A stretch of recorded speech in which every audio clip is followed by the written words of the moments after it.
Auburn's record deceiving? According to people maybe where I used to work that have played them already, very deceiving. And I think that's part of the deal with being in the league. I think we've experienced it in our program, and other teams you've seen it too. It's a 30-game schedule, and the fun thing about it, you can do a lot of things in a short amount of time. And the stressful thing about it is you can, kind of go the other way in a short amount of time as well. So a little bit of its nature of the league, but the two things that'll always hold constant with our conference is it's a very big challenge to go on the road and play well and also win a series. And then every team that you play during those 30 games is going to be a very difficult challenge as well. Tony, having said that, how comfortable are the guys away from home?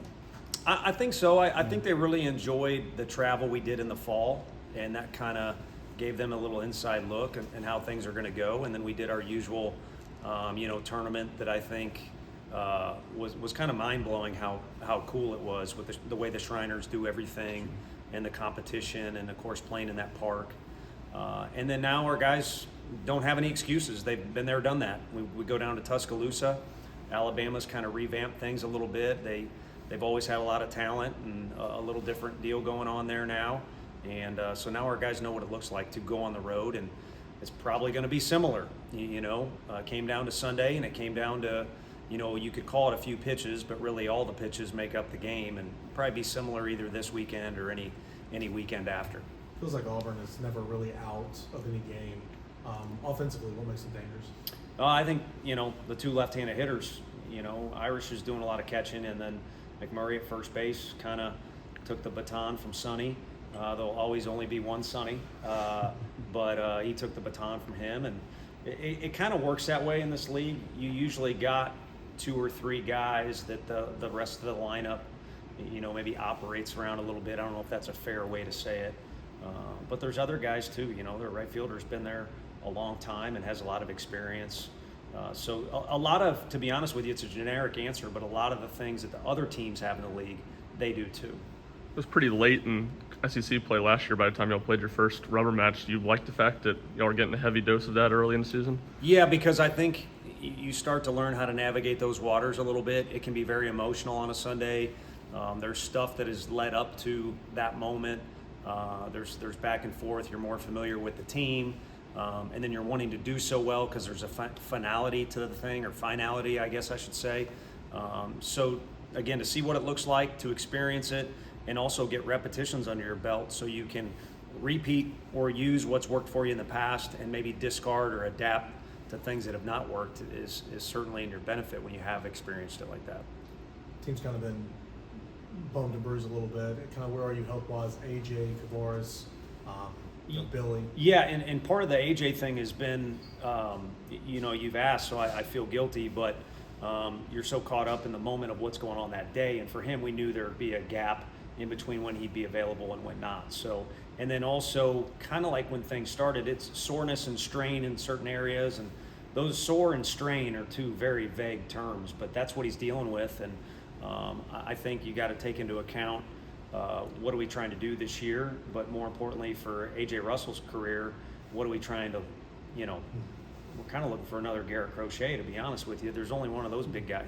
He's doing well. It's a big fella out there on the mound. So, we got to take that into consideration when we're looking at things. So there'll be a gap between when he starts ramping things up again, and then, of course, a sequence of events will have to happen when he's out there. Did you see him the other night against the Braves? Yeah, and if you live in this area, the Braves by proximity can kind of be the home team for a lot of people, and then the Vols are certainly the home team too. So I knew who I was cheering for, but I don't know how others were. But sure. Billy will probably be out this weekend, but every day I'm like, what are you doing, dude? And he says, I have permission to do this. So he's about as ambitious as you can imagine, wanting to get back out there. He'll travel with the team, but I don't know that he'll be active. And then for the most part, Banky, I think, is ready to come back. No one's 100%, but other than those two guys, I think guys are seeing Woody for treatment, and Woody's got that magic rub or whatever that drink he gives our guys, and I think they'll be able to go out there and compete under the conditions that their body allows. What's it been like to watch Trey during his first week in the big leagues? Kind of mind blowing, and we chatted after Sunday's win, and of course everybody's in a good mood because you win the series. But I think everyone was laughing at how long my answer was and how glowing it was for Trey. All the other coaches and support staff would do the same around here. It's just it doesn't always work out that way where the guy who does nearly everything right gets rewarded, and just a tremendous story. And I think it's going to go on for a long time. It's frustrating he was that close and we couldn't all go watch in person, but the time will come, maybe this summer or sometime in the future, where we'll be able to see him and some of these other guys perform well. But it's fixing to be a fun ride here for the next couple years with this group of guys that will be in pro ball, and then some of them will be fortunate enough to play in the big leagues. But Jake Causey has been so dominant. What are you looking for him this weekend to kind of have bounce back? I think presence is a big thing. It was a frustrating day Friday. You're facing a really experienced and stacked lineup, so things can, the downward spiral can start maybe quicker against Georgia than it could for another lineup. A couple things don't go his way, and there just seemed to be a level of frustration that I was unfamiliar with.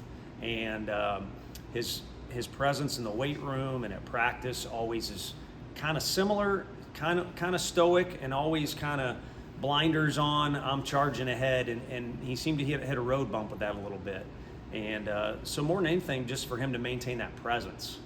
I think if you get too caught up in results, or you used the word dominant, which is nice, and he had been really done real well, but if you're going out there to dominate in our league, you're probably going to be frustrated, even because you might just give up 2 runs, but to hold the other lineups that we see completely down, I don't think is a realistic goal. I think the best goal is for him to be the best version of himself, which he was not last week. And the biggest part of that, again, to me, is presence. What gives you confidence that he will get back to being the best version of himself? I think how he does things day to day.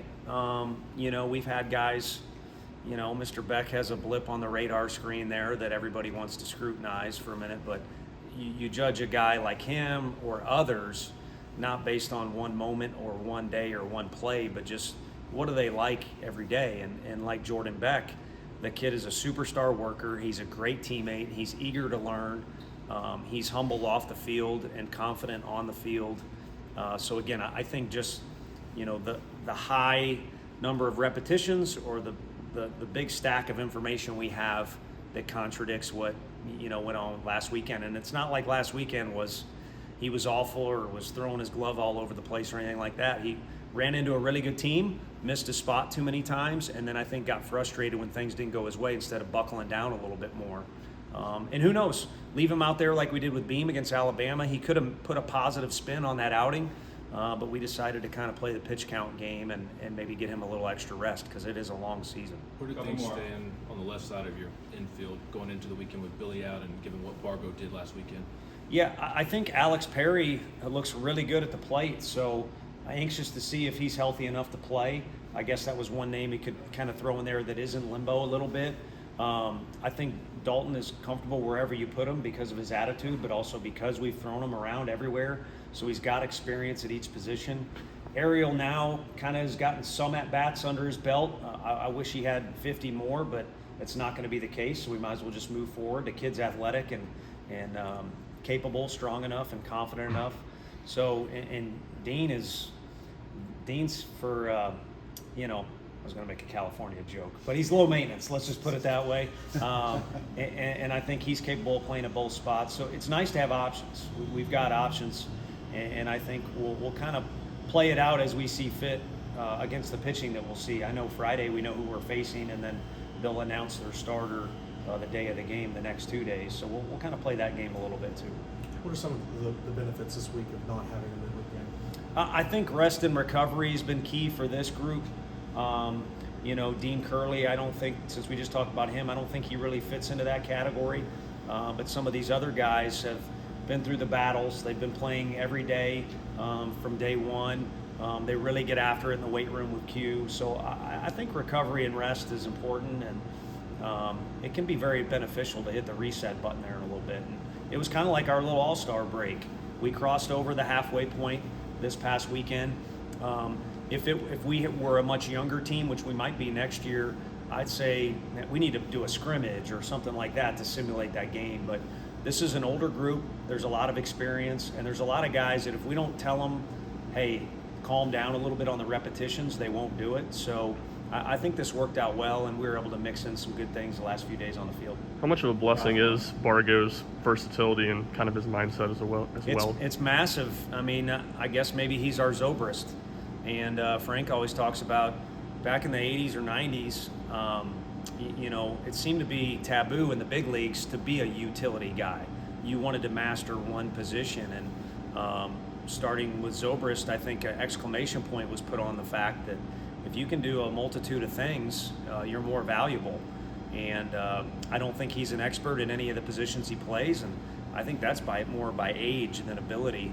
But he gets after it, in each spot. So when you're sorting out that active roster for the SEC, or you're looking to travel, it can come all the way down to the last guy, who's somebody that can do something different. I know on a lot of teams I've been on, the last guy to make the travel roster might be the guy who can go down to the bullpen if needed and catch a bullpen. So we're looking for any way possible to be prepared and also to win games, and he helps as much as anybody in a bunch of different ways.